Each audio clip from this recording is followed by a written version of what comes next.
L'union fait-elle la force? Cet argument est martelé en permanence. L'Union européenne, ce serait le moyen de faire le poids face aux grandes puissances que sont les États-Unis, qu'est la Chine, qu'est la Russie. Est-ce bien vrai? Tout ceci, à mon sens, repose sur une mauvaise définition de ce qu'est la puissance. Qu'est-ce que la puissance? Est-ce une notion complètement arithmétique? Une addition de PIB, une addition de population, une addition de marchandises que l'on va vendre à l'autre bout de la planète? Non. La puissance implique d'avoir un intérêt à défendre, d'avoir une direction à suivre, si vous préférez. Or, il s'avère qu'au sein de l'Union européenne, chaque État conserve son intérêt propre. Par exemple, les Allemands vont avoir intérêt à maximiser leur industrie, et notamment leur industrie de machines, de pièces détachées ou leur industrie automobile. Tandis que la France va plutôt avoir intérêt à maximiser les industries où elle est encore très compétitive à l'international, à savoir le luxe, à savoir l'agriculture de très grande qualité. On le voit parfaitement lors des négociations de traités de libre-échange avec d'autres pays du monde. Les États européens ne tirent pas dans le même sens et certains doivent faire des concessions.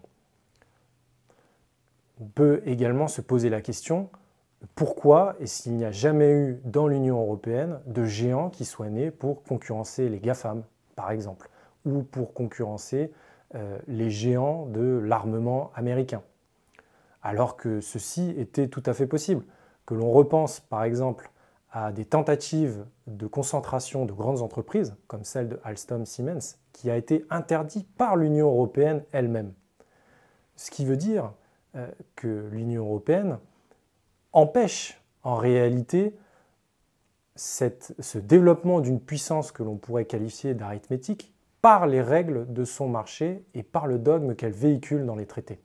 Vous comprenez, cette définition arithmétique de la puissance fausse le jugement. Non, la France n'est pas trop petite sans l'Union européenne. Que l'on y réfléchisse un peu.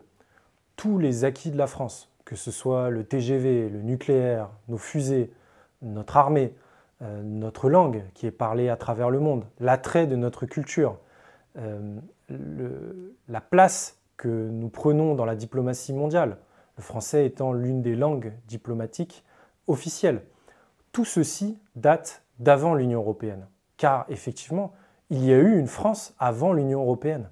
Et nous vivons justement sur le patrimoine qu'ont bâti nos ancêtres avant que nous rentrions dans cette construction. La France disposait également d'une place singulière dans le concert des nations. Et sa voix aujourd'hui, à l'heure de conflits qui se multiplient sur la planète, manque cruellement.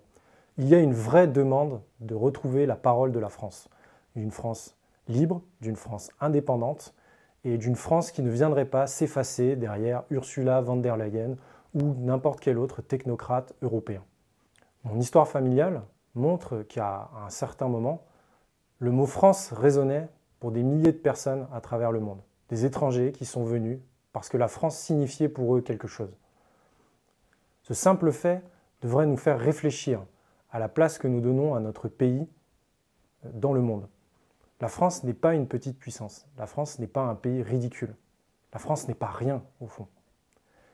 Enfin, il est illusoire de croire que la France, qui est aujourd'hui la deuxième économie du continent européen, puisse être isolée par les autres pays qui, dans un réflexe enfantin, décideraient de bouder notre pays du fait qu'elle venait à quitter l'Union européenne. De toute évidence, il y aura une autre organisation du continent européen, il y aura une Europe après l'Union européenne.